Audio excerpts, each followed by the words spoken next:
اور محمد وآل محمد بلند سے بلند تر صلوات.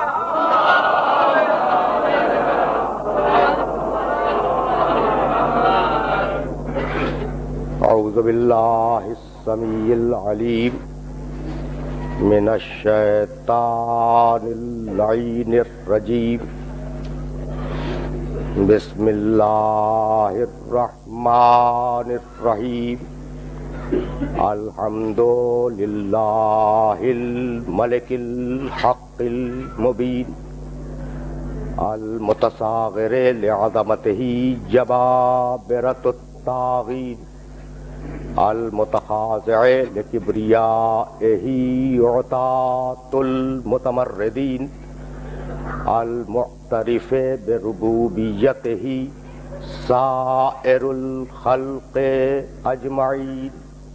والصلاة والسلام والتحیۃ والاکرام علی اشرف النبیین وخاتم المرسلین سیدنا و مولانا ابی القاسم محمد و اہل بیتہ الطیبین الطاہرین المعصومین المظلومین. اما بعد فقد قال اللہ سبحانہ وتعالی فی محکم کتابہ المبین. بسم اللہ الرحمن الرحیم. انا علینا للہدی وَإِنَّا لَنَا لَلْآخِرَةَ وَالْأُولَى. صلوات.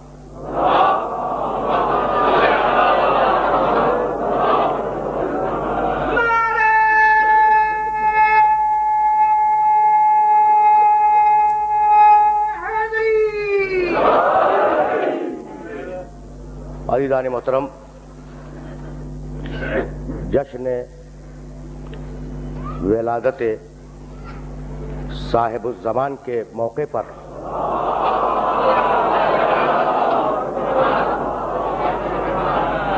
اس محترم، متبرک اور معزز اجتماع کے سامنے میں نے 30ویں پارے کے ایک سورے کی 2 چھوٹی چھوٹی آیتوں کی تلاوت کا شرف حاصل کیا.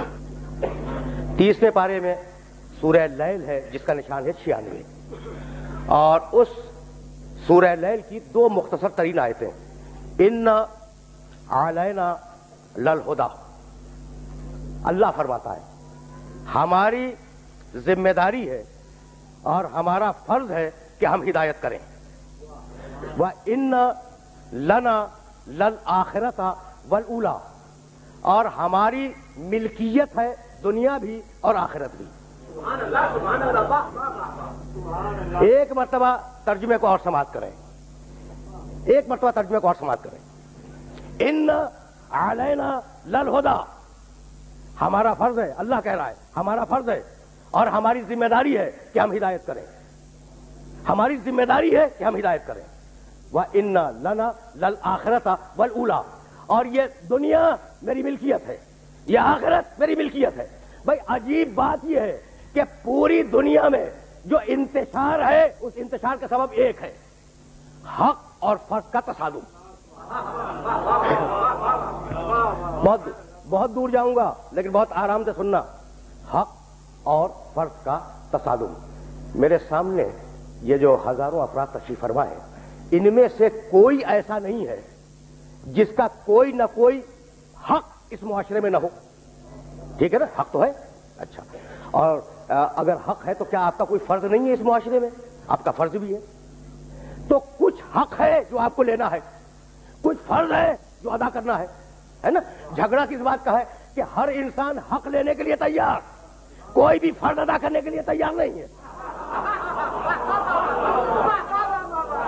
بھائی جھگڑا اتنا ہی تو ہے، اتنا ہی جھگڑا ہے کہ ہر انسان اپنا حق لینے کے لیے تیار، ہر قوم اپنا حق مانگنے کے لیے تیار، ہر ملک اپنا حق مانگنے کے لیے تیار، لیکن کوئی اپنا فرض ادا کرنے کے لیے تیار نہیں ہے. پروردگار نے کمال کیا، آواز دی انا علینا للہدی، ہمارا فرض یہ ہے کہ ہم ہدایت کریں، اور ہمارا حق یہ ہے کہ دنیا اور آخرت کے مالک رہیں۔ پروردگار نے پہلے اپنے فرض کا اعلان کیا، پھر اپنے حق کا اعلان کیا، تو اگر مسلمان ہو تو فرض پہلے ادا کرو، حق بعد میں مانگو، ٹھیک ہے نا؟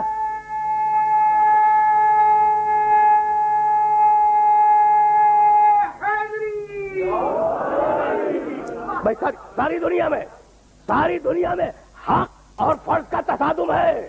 بھائی بہت توجہ رکھیے گا۔ انا علینا للہدی، ہم نے طے کیا ہے، ہمارا فرض ہے، اللہ کہہ رہا ہے ہمارا فریضہ ہے کہ ہم ہدایت کے فریضے کو انجام دیں، ہم ہدایت کریں، یہ ہمارا فریضہ ہے۔ اچھا، تو اب واسطے کے ساتھ بھی ہدایت ہے اور بلا واسطہ بھی ہدایت ہے، سنتے جانا، بہت دور لے جاؤں گا۔ اچھا، تو بلا واسطہ ہدایت کیا ہے اور واسطے کے ساتھ ہدایت کیا ہے، اسے بھی سمجھتے جاؤ۔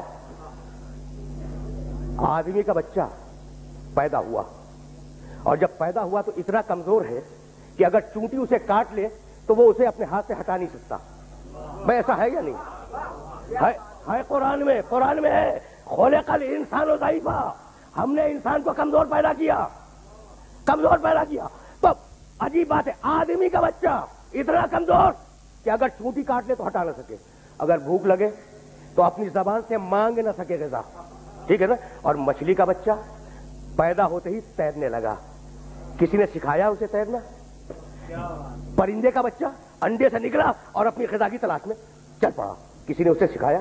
تو اب آج تک یہ سمجھ میں نہ آیا کہ جانور کے بچے اتنے مضبوط کہ پیدا ہوتے ہی رزق کی تلاش میں چلے گئے، اور آدمی کا بچہ اتنا کمزور کہ اگر چونٹی کاٹے تو اسے ہٹا نہ سکے۔ تو مالک بات کیا ہے؟ بھائی بات یہ ہے، توجہ رہے، اسے کہ بڑے نازک مرحلے پہ لے آیا ہوں۔ بات یہ ہے کہ اللہ یہ چاہتا تھا کہ اشرف المخلوق کا بچہ کمزور رہے، تاکہ اس کی کمزوری کو دیکھ کر ماں رک جائے، اور ماں کے سبب باپ رکے، اور یوں ماں باپ اور بچے سے خاندان بنے، خاندان سے معاشرہ بنے، معاشرے سے ملک بنے، ملک سے انسان ترقی کرے۔ تو کمزور اس لیے بنایا کہ مضبوط معاشرہ بناؤ۔ پہنچ رہے ہو نا اس مرحلے تک جس مرحلے تک میں لے جانا چاہ رہا ہوں؟ کمزور اس لیے بنایا کہ معاشرے کو مضبوط بناؤ، تمہارا معاشرہ مضبوط ہو۔ بھائی بہت توجہ رہے۔ تو اب جانور کو براہ راست ہدایت دی، اس کی فطرت میں ڈال دیا کہ وہ پیدا ہو تو تیرے، پرندے کی فطرت میں ڈال دیا کہ وہ انڈے سے نکلے تو اڑ جائے، رزق کی تلاش میں چلا جائے، جانور کی فطرت میں ڈالا وحی کی شہد کی مکھی پر، ٹھیک ہے نا؟ تو ہدایت کی فطرت کے اندر، اور انسان اما یاتینکم منی ہدن، دیکھو تمہیدیں ہیں اور بہت آہستہ کہیں جا رہا ہوں، اما یاتینکم منی ہدن فمن تبع ہدایا فلا خوف علیہم ولا هم یحزنون۔ سنو آدم کے بیٹے، سنو انسانوں، سنو، میری طرف سے تمہارے پاس مسلسل ہدایت آتی رہے گی، تو اب تم میں سے جو بھی اس ہدایت کی پیروی کرے، میں ضمانت دیتا ہوں کہ اسے نہ کوئی خوف ہوگا نہ کوئی حزن ہوگا۔ بھائی توجہ رہے۔ تو اب انبیاء کا سلسلہ چلا، یہی لانا تھا، اور اب روک رہا ہوں، انبیاء کا سلسلہ چلا۔ کیوں؟ اس لیے کہ تمہاری ہدایت کرنی تھی، جانور کی ہدایت فطرت میں رکھ دی، تمہاری ہدایت کے لیے الگ سے لوگ بھیجے، سمجھ گئے نا؟ اب ذرا اس کریم کی کریمی کو دیکھنا، ہدایت تمہاری ضرورت ہے، کہیں جا رہا ہوں، ہدایت تمہاری ضرورت ہے نا؟ اچھا، تو کیا کھانا تمہاری ضرورت نہیں ہے؟ کیا پانی ضرورت نہیں ہے؟ کیا سانس لینے کے لیے ہوا اس کی ضرورت نہیں ہے؟ کیا چلنے کے لیے اور مکان بنانے کے لیے زمین کی ضرورت نہیں ہے؟ تم نے اس کی کریمی دیکھی کہ تمہیں بعد میں پیدا کیا، ہوا پہلے پیدا کی۔ سننا اب زیادہ تمہید میں نہیں روکوں گا، لیکن یہ جملے پہنچ جائیں، یعنی سانس لینے کے لیے ہوا کی ضرورت تھی، ٹھیک ہے نا؟ ہوا پہلے پیدا کی، انسان کو بعد میں پیدا کیا، انسان چلا جائے گا، ہوا رہ جائے گی۔ پیاس کے لیے پانی پیدا کیا، ٹھیک ہے نا؟ پانی پہلے پیدا ہوا، پیاس بعد میں پیدا ہوئی، انسان چلا جائے گا، پانی رہ جائے گا۔ بھائی ٹھیک ہے نا؟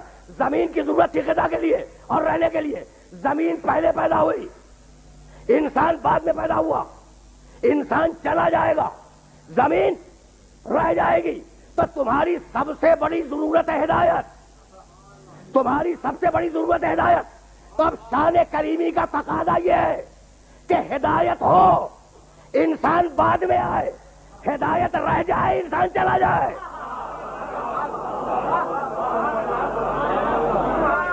عجیب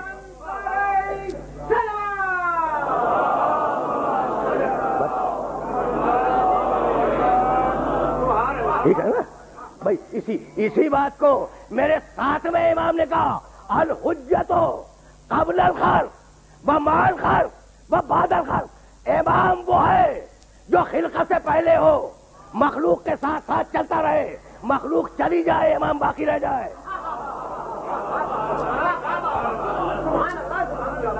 بہت توجہ رکھنا، بہت توجہ رکھنا، اس لیے کہ کسی مرحلے تک میں لے جانا چاہ رہا ہوں۔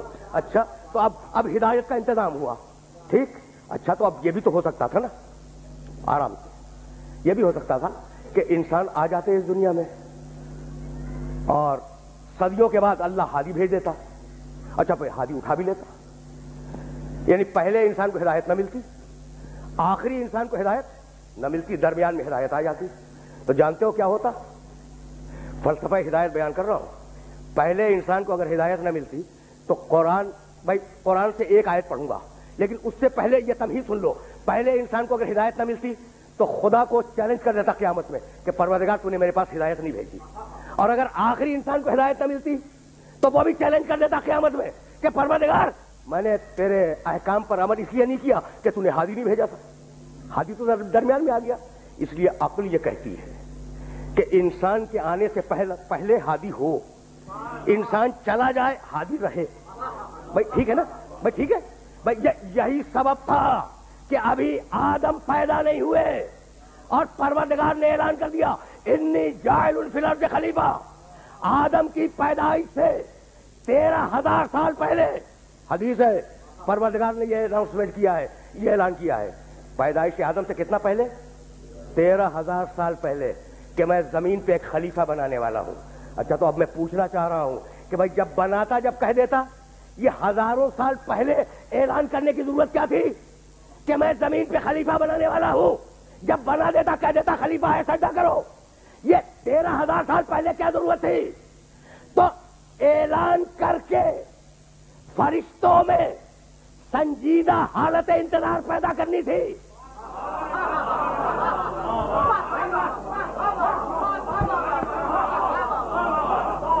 پہنچ گئی بات؟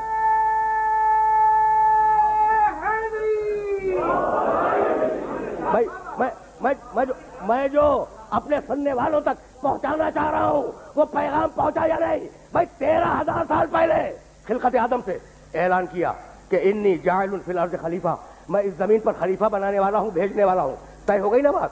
تو مالک یہ 13,000 سال انتظار، کہا کہ ہاں، بہت توجہ، بہت توجہ، 13,000 سال انتظار۔ جب بنا لیتا فرشتوں سے کہتا اسے سجدہ کرو، یہ میرا خلیفہ ہے، کہا نہیں، میں 13,000 سال پہلے اعلان اس لیے کر رہا ہوں کہ فرشتے اس آنے والے غائب کا سنجیدگی سے انتظار کریں۔ پہلے خلیفہ کو اللہ کے آخری خلیفہ سے ملا کے دیکھ لو۔ نہیں میں لفظ بدل رہا ہوں، میں لفظ بدل رہا ہوں تاکہ میرے سننے والوں تک پیغام پہنچ جائے۔ اب اعلان ہو گیا اور آدم کے پتلے کی مٹی زمین سے مختلف مقامات سے اٹھائی گئی اور پیکر بنا۔ اچھا پیکر جب بن گیا نا تو فرشتے بھی گزرتے ہیں، ابلیس بھی وہیں سے گزرتا ہے۔ آدم بن رہے ہیں، وہ خلیفہ جو آنے والا ہے نا وہ بن رہا ہے۔ فرشتوں نے دیکھا، احترام کیا، ایک نے دوسرے سے کہا یہ اللہ کا خلیفہ ہے، ابھی خلیفہ ہوا نہیں ہے، بن رہا ہے، ٹھیک۔ اور جب ابلیس گزرا، مسکرایا، طنز کیا کہ یہ مٹی جو خلیفہ بنے گی۔ بھائی بہت توجہ رہے، بہت توجہ رہے۔ تو خلیفہ بننے سے قبل جو حالت انتظار تھی اس میں دو رویے سامنے آئے۔ فرشتے نے سنجیدگی سے احترام کیا کہ فرشتہ آنے والا ہے، ابلیس نے مذاق کیا۔ بھائی توجہ رہے۔ تو اب آج بھی یہی دو رویے ہیں، جو سنجیدگی سے انتظار کرے وہ فرشتوں کا پہلو، جو مذاق اڑائے وہ ابلیس کا پہلو ہے۔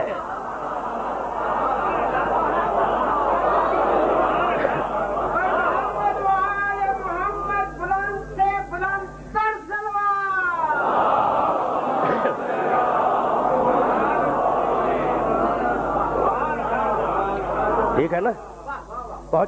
پہنچ گئی نا بات؟ وہ پیغام میرے سننے والوں تک پہنچ گیا نا؟ جس پیغام کو سننے والوں تک آج میں پہنچانا چاہ رہا تھا، تو اب سلسلہ ہدایت کا آغاز ہوا. آدم آئے، نوح آئے، ابراہیم آئے، موسیٰ آئے، عیسیٰ آئے. بھائی سنتے جاؤ، اسے کہ دلیل فراہم کرنی ہے. اور ابھی تھوڑا سا وقت ہے. آدم خصوصیت لے کے آئے، نوح کے پاس خصوصیت تھی. اچھا نہیں، ٹھہر جاؤ. شاہ عبد العزیز محدث دہلوی رحمۃ اللہ علیہ بڑی مشہور شخصیت ہے بر صغیر کی. انہوں نے فارسی میں کتاب لکھی جس کا نام ہے سر الشہادتین. اچھا، اردو میں اس کا ترجمہ اویلیبل ہے، آپ کے شہر میں بھی اس کتاب کا ترجمہ موجود ہے. سر الشہادتین، شاہ عبد العزیز محدث دہلوی. وہ یہ لکھتے ہیں کہ 1,00,000، دیکھو ختم نبوت کا فلسفہ، 1,23,999 نبیوں میں جو بھی صفتیں تھیں، پروردگار نے آخری نبی میں ان سب صفتوں کو جمع کیا. اب میں تو نہیں کہہ رہا ہوں، یہ میں نے تو نہیں کہا، یہ کس نے کہا؟ شاہ عبد العزیز محدث دہلوی رحمۃ اللہ علیہ نے، کہ 1,23,999 نبیوں میں جو بھی اچھی صفتیں تھیں نا، ظاہر اچھی ہوں گی نبیوں میں، تو جو بھی اچھی صفات حسنہ تھیں وہ سب جمع کی خاتم النبیین میں. ٹھیک، اس کے بعد انہوں نے جو لکھا ہے نا، وہ ان کی زندگی کا ریسرچ پیپر ہے، اور وہی تو ہدیہ کروں گا سننے والوں کو. لکھا انہوں نے کہ ساری صفتیں تو دے دیں نبیوں کی، لیکن شہادت کو روک لیا. ٹھیک، بھائی یہاں لانا ہے نا مجھے سننے والوں کو. شہادت کو اللہ نے روک لیا، اس لیے کہ اگر آخری نبی کو شہید کروا دیتا، ٹھیک، تو نیا نیا اسلام تھا، اسلام کا روب، اسلام کا جلال، اسلام کی شوکت تباہ ہو جاتی. تو شہادت تو رہ گئی نا. کہا نہیں گئی. وہ لکھ رہے ہیں، میں نہیں کہہ رہا ہوں. جن بزرگ نے اس تھیسس کو لکھا ہے ان کا نام اور ان کی کتاب کا نام میں نے آپ کی خدمت میں پیش کیا، لیکن یہ تھیسس سنتے جاؤ، اس کے بعد میری طرف سے ایک جملہ اور وہ ہدیہ ہوگا. اچھا، تو ساری صفتیں پیغمبر میں ہیں، ہمارے نبی میں، شہادت نہیں ہے. یہ کیسے ممکن ہے کہ اللہ اپنے حبیب کو یہ رتبہ شہادت والا نہ دے؟ اگر دے اسلام کا روح خراب ہوتا ہے، اگر نہ دے رسول میں کمی رہ جاتی ہے. تو کہنے لگے شہادت کی 2 قسمیں ہیں، ایک خاموش شہادت، پوشیدہ شہادت ظاہر کے ذریعے، دوسری علانیہ شہادت تلوار کے ذریعے، ہے نا؟ اچھا بھائی، سری شہادت انہوں نے یہ لفظ لکھا، شہادت سری، پوشیدہ شہادت، اور شہادت جہری، علانیہ شہادت. تو کہنے لگے کہ پروردگار نے رسول کو نعوذ باللہ ناقص نہیں چھوڑا. کیا کیا؟ یہ دونوں شہادتیں دیں. شہادت سری دی حسن کو اور شہادت جہری دی حسین کو. بس یہی میں مجھے لانا تھا، مجھے اپنے سننے والوں کو یہی لانا تھا، خدا کی قسم. اور اگر یہ بات پہنچ گئی تو اب میں کہوں گا، لیکن پھر سن لو. ایک ہے پوشیدہ شہادت، چپکے سے زہر دے دیا، ٹھیک، وہ حسن کو مل گئی، ہے نا؟ اچھا، ایک ہے علانیہ شہادت کے انسان تلوار سے قتل ہو جائے، وہ رسول کے دوسرے نواسے حسین کو مل گئی. تو کیا کہا شاہ عبد العزیز محدث دہلوی رحمۃ اللہ علیہ نے کہ حسن کی شہادت محمد رسول اللہ کی شہادت. یہی تو کہا نا بھائی، یہی تو کہا نا کہ رسول کو ناقص نہیں چھوڑا اللہ نے، رسول کو ناقص نہیں چھوڑا. ساری صفتیں انبیاء کی اللہ نے رسول کو دے دی. یہ شہادت بچی تھی تو وہ بھی اس طریقے سے دی کہ آدھی حسن کو دے دی، آدھی حسین کو دے دی. تو اب اتنا تو تم نے کہا، توجہ ہے، کہ حسن کی شہادت محمد کی شہادت، حسین کی شہادت محمد کی شہادت. تو اب اتنا اور بھی تو کہو کہ حسن کا قاتل محمد کا قاتل.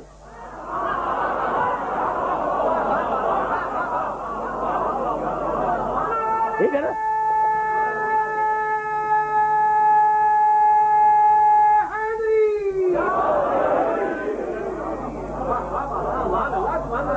بھائی بہت سیدھی بات ہے، بہت سیدھی بات ہے جو اپنے محترم سننے والوں کو ہدیہ کر رہا ہوں. بھائی جب تم مان رہے ہو کہ حسن کا شہید ہونا محمد رسول اللہ کا شہید ہونا ہے اور حسین کا شہید ہونا محمد رسول اللہ کا شہید ہونا ہے، تو پھر یہ بھی تو مانو نا کہ حسن کا قاتل محمد رسول اللہ کا قاتل ہے، حسین کا قاتل محمد رسول اللہ کا قاتل ہے، تو قتل حسن کو قتل محمد سمجھا، قتل حسین کو قتل محمد سمجھا، تو تم تو مان لو کہ یہ محمد ہے، اور ہم اگر کہیں اولنا محمد تو اعتراض ہو جائے۔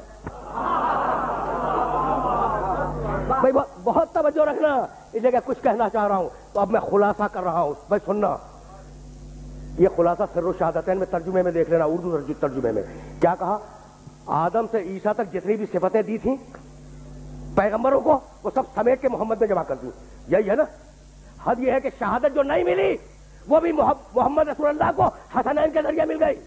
اب میں سوال کرنا چاہ رہا ہوں پورے عالم اسلام سے کہ اللہ نے نوح کو طویل عمر دی اور عیسیٰ کو غیبت دی، تمہارے محمد میں یہ دونوں صفتیں ہیں یا نہیں؟ اگر نہیں ہے تو ناقص ہے، اور اگر ہیں تو بتاؤ وہ کون ہے جسے دے کے محمد کو امر بنا لیا اللہ نے؟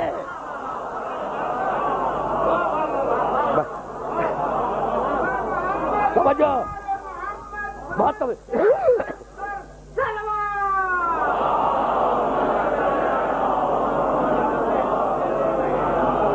ٹھیک ہے نا؟ تو اب طول عمر جو نوح کو ملی تھی، غیبت جو عیسیٰ کو ملی تھی، وہ آخری بیٹے کو دے دی تاکہ خاتمیت پر حرف نہ آنے پائے۔ کہنے لگے کہ بھئی اتنی لمبی عمر، خدا کی قسم عجیب دوہرا معیار ہے مسلمانوں میں، جملہ سننا، مسلمانوں میں عجیب معیار، دوہرا معیار۔ کہنے لگے اتنی لمبی عمر، 1000 سال کا مہدی، تو بھائی میں ہاتھ جوڑ کے پوچھوں بھائی عیسیٰ کی زندگی پہ یقین ہے یا نہیں؟ 2000 سال کا عیسیٰ، بہت توجہ رکھنا بھائی، 1000 سال کے مہدی پہ اعتراض ہے، 2000 سال کے عیسیٰ پر 25 دسمبر آج ہی تو گزرا ہے نا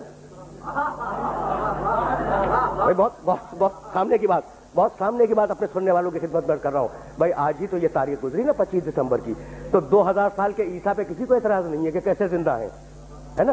1000 سال کے مہدی پر سب کو اعتراض ہے، تو میں نے کب کہا کہ میرا امام ملک الموت سے کشتی لڑ کے زندہ ہے؟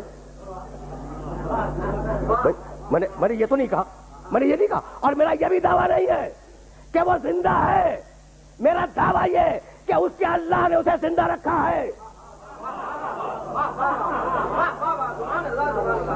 اللہ نے، میرے اللہ نے، اس کے اللہ نے اسے زندہ رکھا ہے۔ اور اب سنو، اور جملے کو قیامت تک کے لیے ذہن میں رکھنا، علی سے حسن عسکری تک چیلنج کر رہا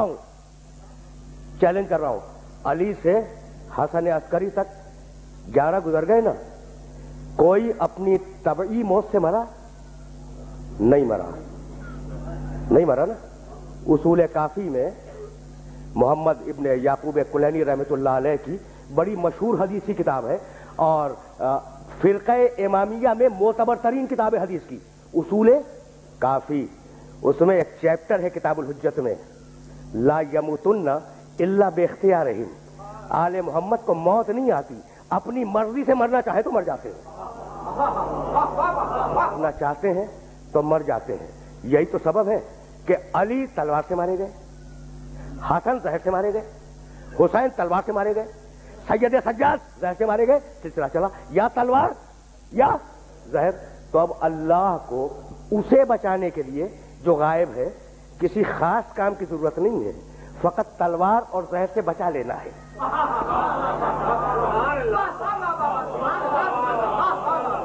بہت آسان کیا ہے میں نے مرحلے کو بہت آسان کیا ہے۔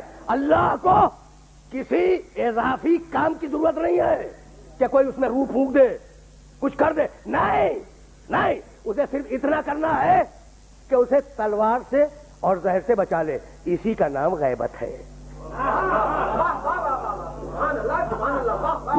میں واضح کروں گا اور چاہوں گا کہ میرے محترم سننے والوں کا کچھ وقت فلسفہ غیبت میں صرف ہو جائے، لیکن جملے سننا، زندہ ہے، اور جسے اللہ زندہ رکھے وہ اللہ کی آیت ہے۔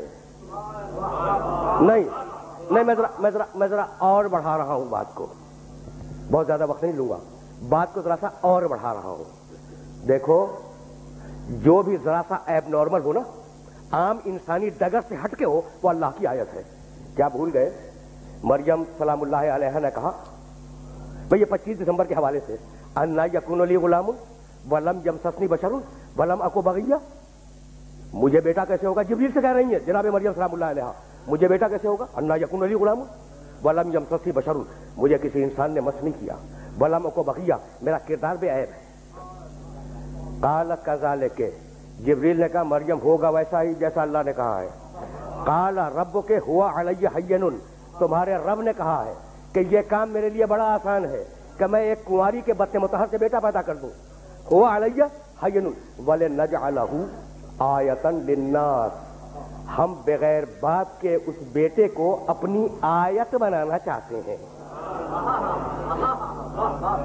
ٹھیک ہے نا؟ عیسیٰ اللہ کی آیت۔ کون ہے عیسیٰ؟ جبی نے نور محمد پر آئے ہوئے پسینے کا ایک قطرہ۔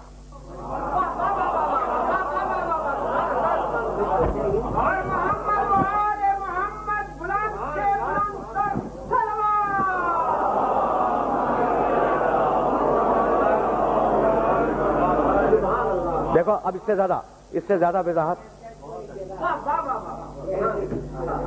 پھر سننا بھائی، ظاہر ہے بزرگ تو سب جانتے ہیں، میں تو اپنے نوجوان دوستوں کو پیغام دے رہا ہوں۔ بھائی کچھ یاد ہے کہ جب نور محمد خلق ہوا تھا تو ہزاروں سال وہ نور محمد رکوع میں رہا، اور رکوع میں جو ہزاروں سال گزرے تو نور محمد کی جبین مبارک سے، پیشانی سے، جسم کی نہیں نور کی پیشانی سے جو پسینے کے قطرے ٹپک ٹپک کے گرتے رہے، اللہ نے ان قطروں کو نبی بنایا۔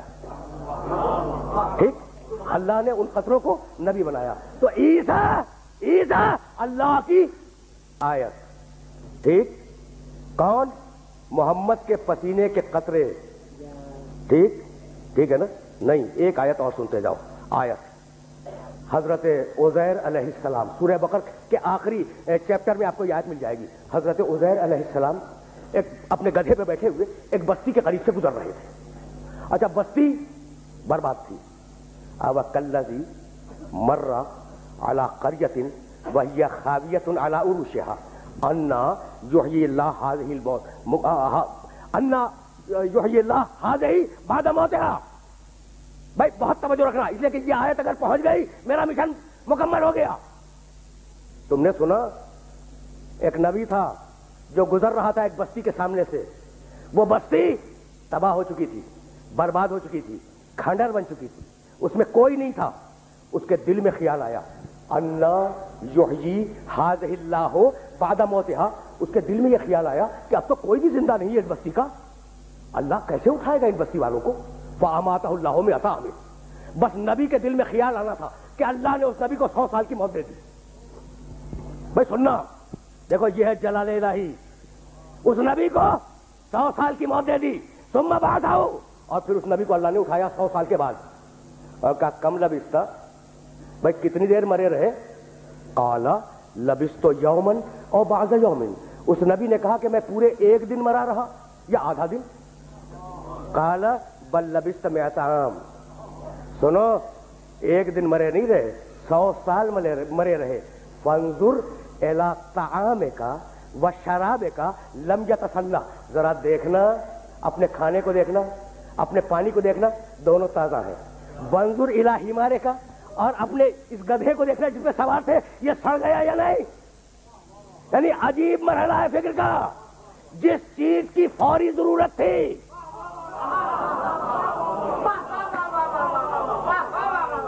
بھائی کھانے کی فوری ضرورت تھی، اسے محفوظ رکھا، پانی کی فوری ضرورت تھی، اسے محفوظ رکھا، اور گدھے کی فوری ضرورت نہیں تھی، وہ اپنے پاؤں پہ بھی چل سکتے تھے، وہ سڑ گیا۔ تو جسے چاہے محفوظ رکھے، جسے چاہے محفوظ رکھے، جسے چاہے سڑنے دے۔ یعنی میں کہنا یہ چاہ رہا ہوں کہ گدھا 100 سال نبی کے پہلو میں رہا،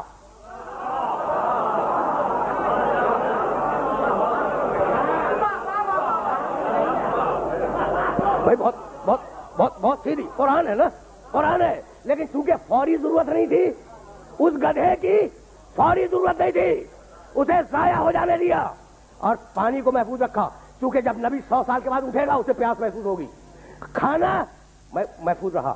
کیوں؟ اس لیے کہ نبی کو کھانے کی ضرورت ہوگی. ہم نے ایسا کیوں کیا؟ لِنَجْعَلَكَ آیَةً لِلنَّاسِ. ہم یہ چاہتے تھے کہ تمہیں انسانوں کے سامنے اپنی آیت بنا کے پیش کریں. بھائی گفتگو کو مکمل کر رہا ہوں کہ فقط نبی آیت نہیں ہے، نبی کا ماحول بھی آیت ہے.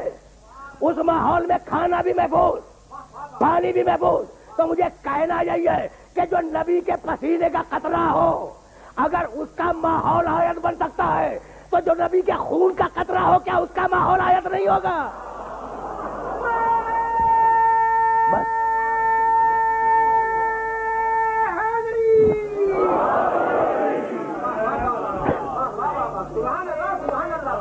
بس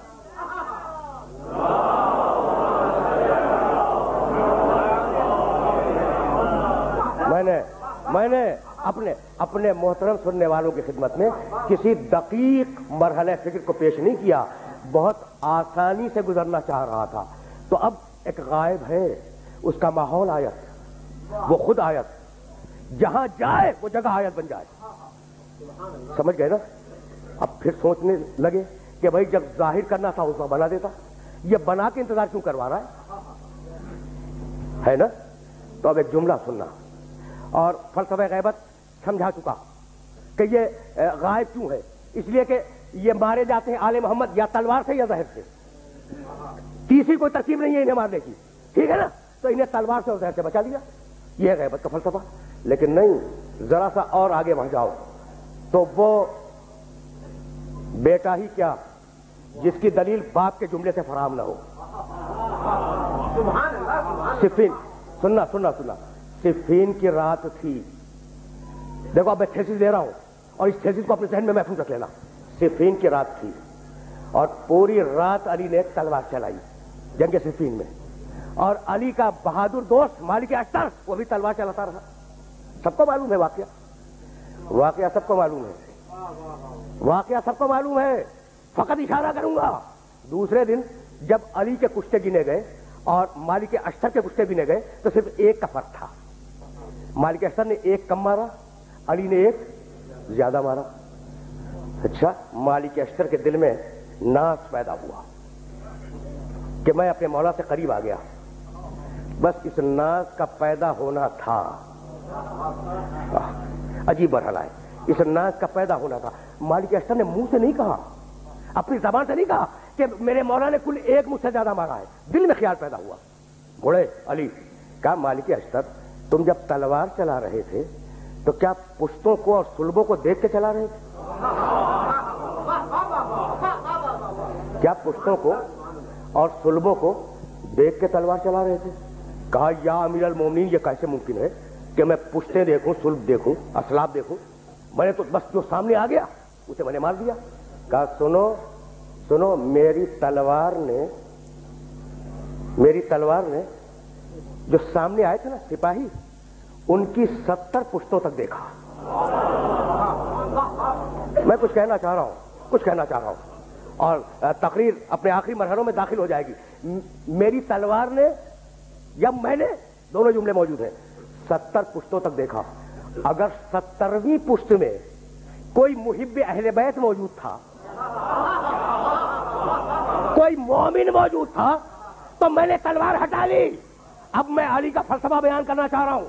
بھائی سننا، بڑا نازک مرحلہ ہے. علی نے فریق مخالف کی 70 پشتیں دیکھی، اور اگر 70ویں پشت میں کوئی مومن تھا تو 69 کافر برداشت کر لیجیے.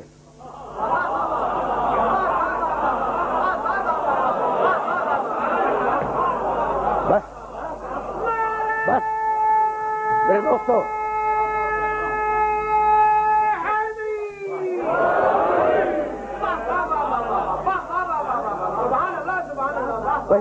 فلسفہ پہنچ گیا. علی کا فلسفہ پہنچ گیا. بھائی یہی تو تھیسس تھا آج کی گفتگو کا. آج کی گفتگو کا خلاصہ یہی تھا کہ 70ویں پشت میں ہے مومن، تو 69 کون ہے؟ کافر. 69 کافر برداشت کیے ایک مومن کے لیے. علی کی نگاہ میں مومن اتنا قیمتی ہے. سمجھ گئے؟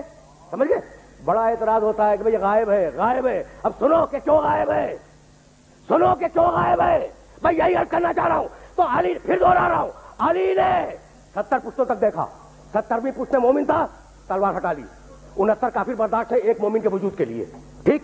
اچھا سنو, سارے عالم اسلام نے, فرقے کے بغیر کہہ رہا ہوں, جہاں جہاں مہدی کی حدیث لکھی ہے نا, مہدی آئے گا, سب نے لکھا کہ مہدی کسی کافر کو چھوڑے گا نہیں. بس بس بس تقریر ختم ہو رہی. کیا لکھا سارے علماء نے, کسی فرقے کی بات نہیں کر رہا ہوں, جس نے بھی مہدی کے بارے میں حدیثیں لکھی, رسول کی حدیث لکھی کہ مہدی کسی کافر کو چھوڑے گا نہیں. تو اب مہدی کو انتظار کرنا ہے کہ کافروں کے صلبوں سے مومن نکل آئے, اور خالص کافر رہ جائے تو تلوار اٹھاؤ, ورنہ غیبت رہے گی.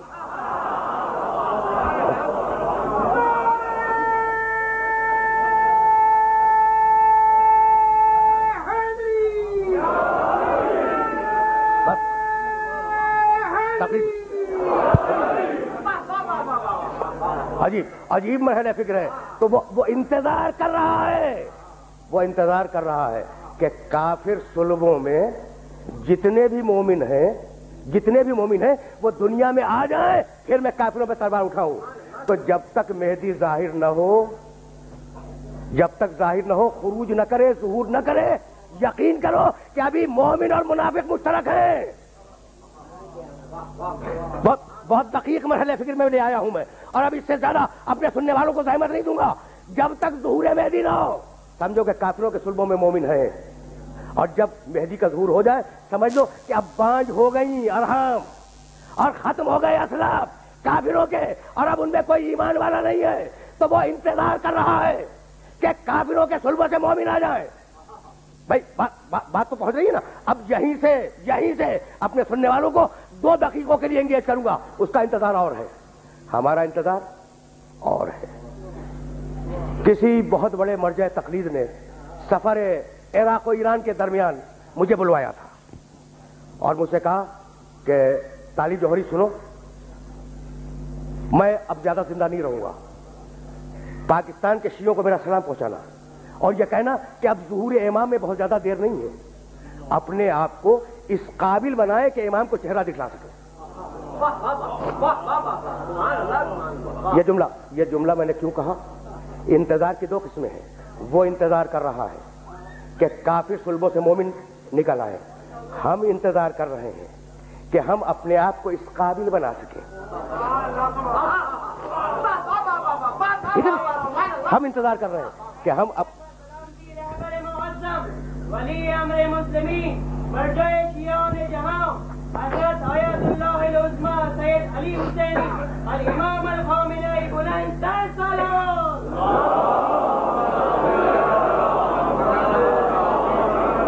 بس میں نے اپنے سننے والوں کو زحمت دی, تو ہم بھی انتظار کر رہے ہیں.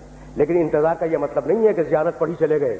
انتظار کا مطلب اپنے کو اس قابل بناؤ, اپنے کو اس قابل بناؤ کہ جب امام ظہور کرے تو اسے اپنا چہرہ دکھا سکو.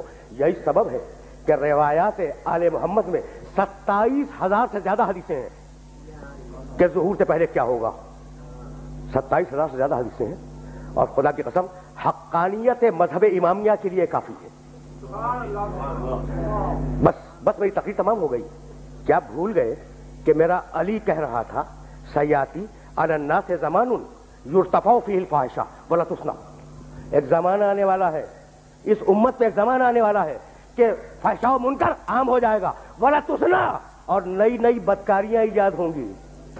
کب دیکھ رہا تھا میرا علی تمہارے معاشرے کو, ہے نا. وَيُطَفَّفُ بِالْمَقَائِلِ وَالْمَوَازِينِ, تاجر اپنی تجارت میں دیانتدار نہیں ہوگا. وَيُسْتَخَفُّ لِحُدُودِ الصَّلَاةِ, اس زمانے میں نماز کے اول وقت کا کوئی احترام نہیں کرے گا. ٹھیک. وَيُسْتَحَلُّ الْخَمْرُ بِالنَّبِيذِ وَالرِّشْوَةُ بِالْهَدِيَّةِ وَالْأَمَانَةُ بِالْخِيَانَةِ.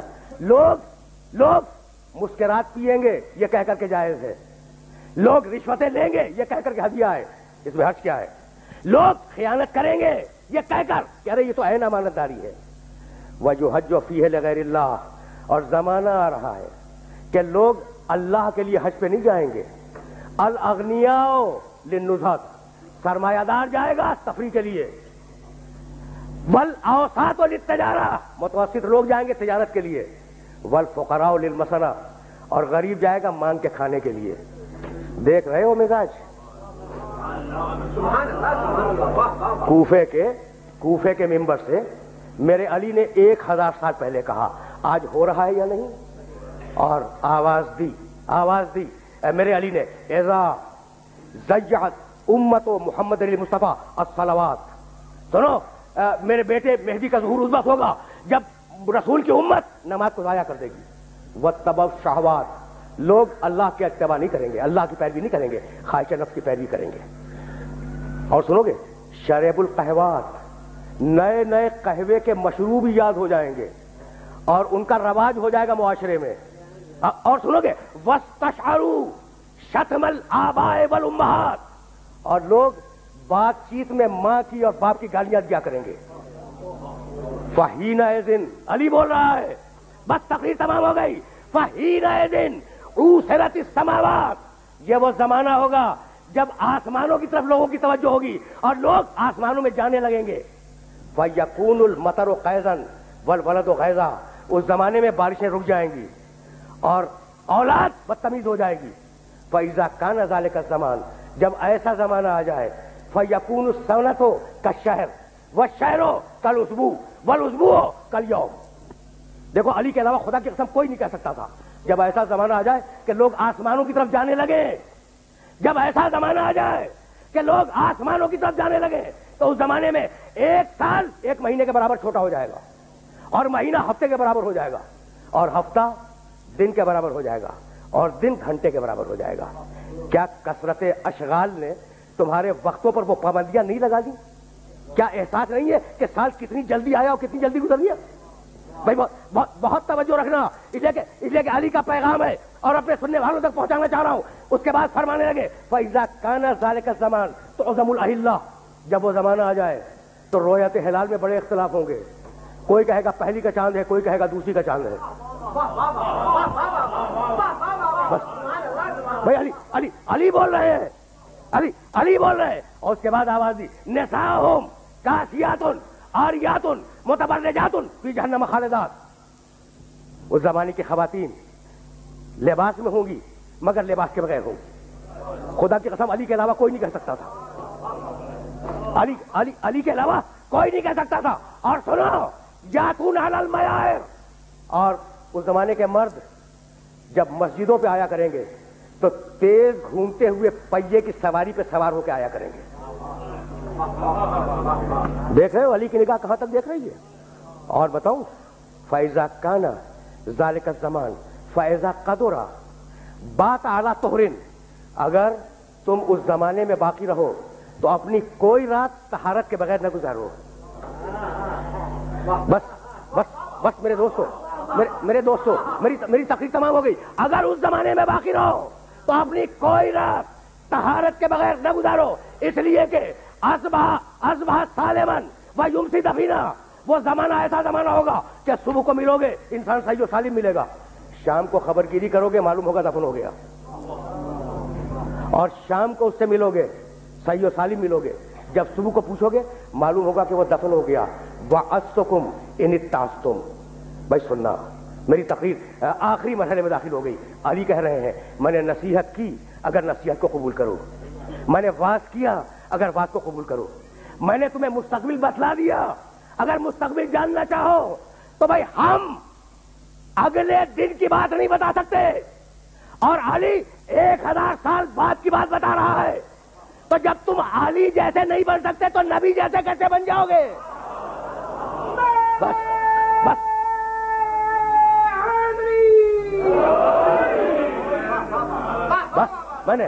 میں نے اپنے سننے والوں کو زحمت دی اور گفتگو تمام کر رہا ہوں۔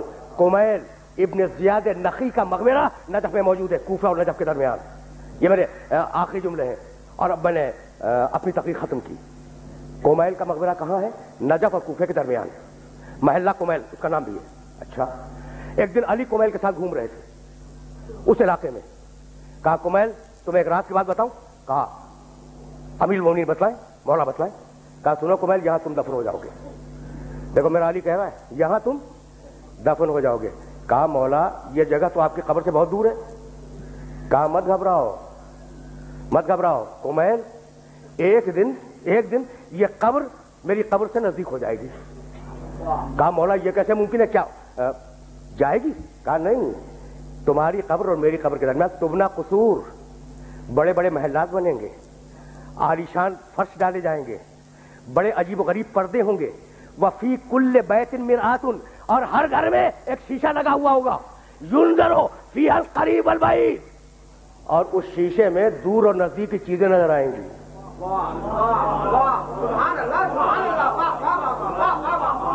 بھیا یہی پیغام تھا، اور گفتگو کو اس مرحلے پہ تمام کر رہا ہوں کہ یہ جو علامات دی ہے نا آل محمد نے، یہ جو علامات دی ہیں، ان علامات کا مقصد یہی ہے کہ انہیں حاصل کرتے رہو، انہیں پڑھتے رہو، ان کو ہر آن نگاہ میں رکھو، اور دیکھو کہ تم کتنے اچھے ہو، کتنے اچھے بن سکتے ہو.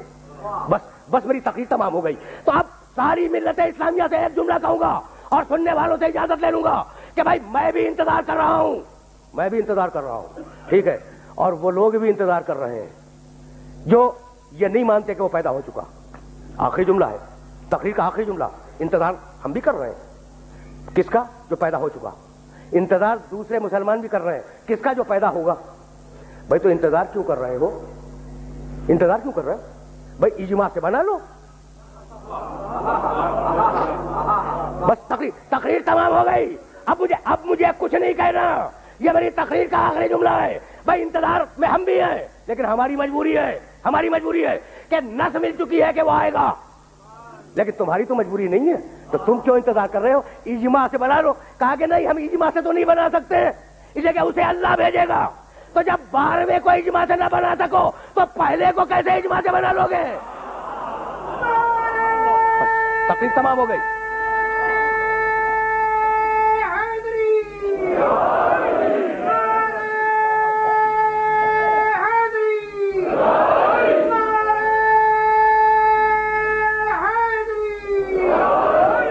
وآخر دعوانا ان الحمد للہ رب العالمین ربنا تقبل منا انکا انت السمیع العلیم. پروردگارا اس عبادت کو قبول فرما، پروردگارا ہمیں کامل الایمان فرما، پروردگارا ہمیں منتظرین امام زمانہ میں شمار فرما.